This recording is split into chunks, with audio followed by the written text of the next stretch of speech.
So, getting so close to being finished with the bike.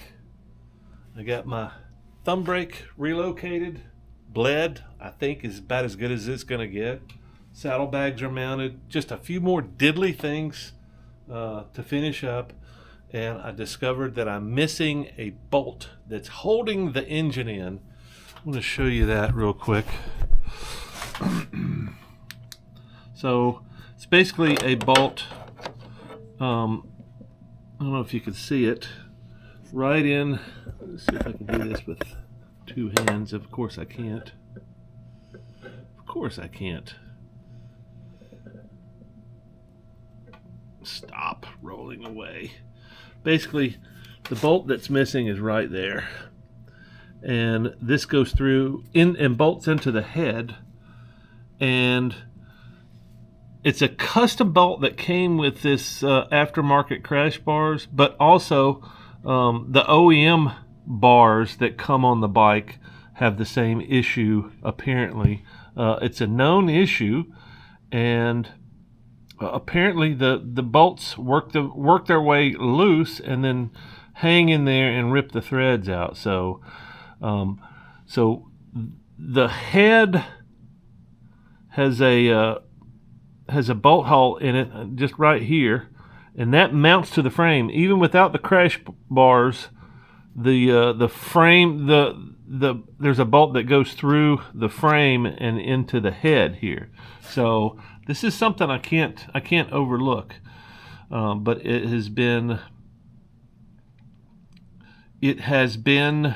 a bit of a nightmare trying to find the replacement bolt. I called Outback Motor Tech, and they were going to ship me the replacement bolt and hardware for $1 plus shipping is like $9, so $10. I found this. I don't know how I found it at a Napa Auto Parts. This is basically the thread.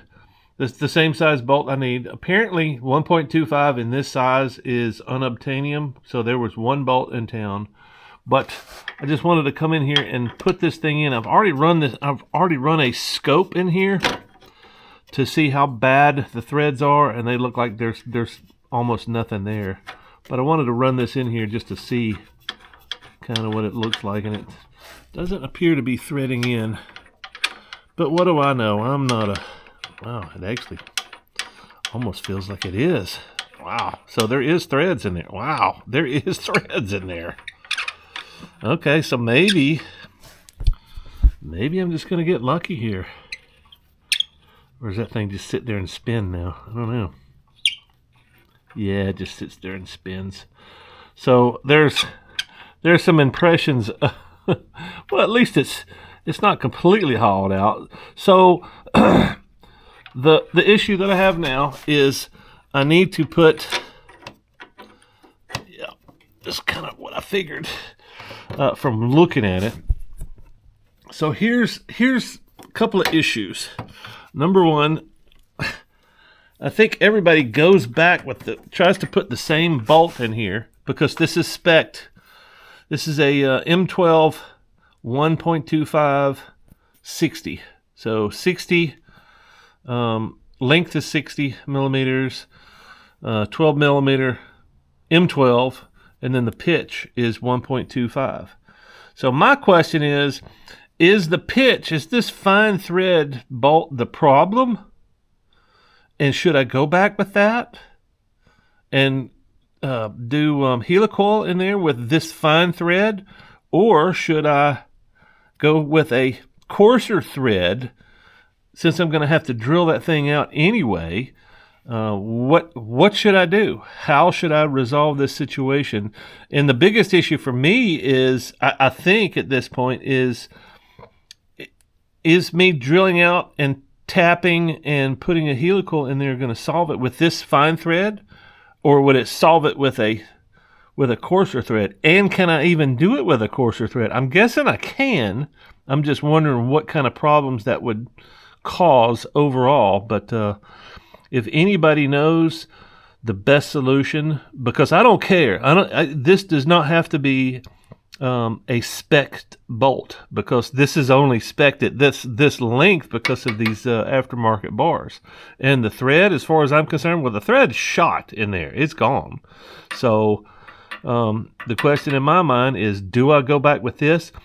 The other factor is the kit, the Heli-coil kit for this M12 with this pitch is $72.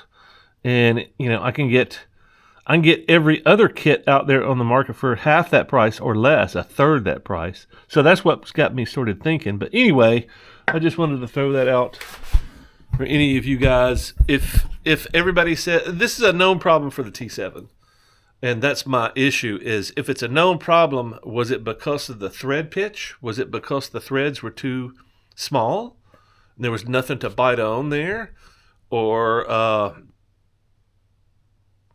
is it something else? Damn, I still got that flashlight on. And you know, if I can buy a freaking kit for a third the price, you know, $72. I mean, you may not think that's a lot of money, but to me, I count my pennies nowadays. But not just that. If I'm going to spend $72 to put the spec'd bolt back in there, is it the right bolt outside of being spec'd? So, in other words, would I get better life with a coarser thread? And why wouldn't I use a coarser thread? And all these questions can be answered if you know what the heck you're talking about. You know, I don't mind anybody's opinion, but if it's just opinion, you know, in my opinion, that's what you should lead off with. Or those 2 or 3 times that I've tapped an aluminum head before, I did this, and it worked out well. It's something that I don't want to screw up, and I don't want this same problem to rear its ugly head somewhere down the road. So if you got ideas, if you're a machinist especially, if you've done dozens of these things, let me know what your opinion is, because I value your opinion. And theoretically, if you have some theory about, okay, coarser bolts are probably going to be meatier in an aluminum head, that's kind of what I'm thinking. I just don't know. I'm just guessing, but I want to get this shit resolved. I've got less than 4 weeks to get this bike race ready for my next adventure coming up. And on top of all that, my new leg is going to be ready the day before I leave. My new socket.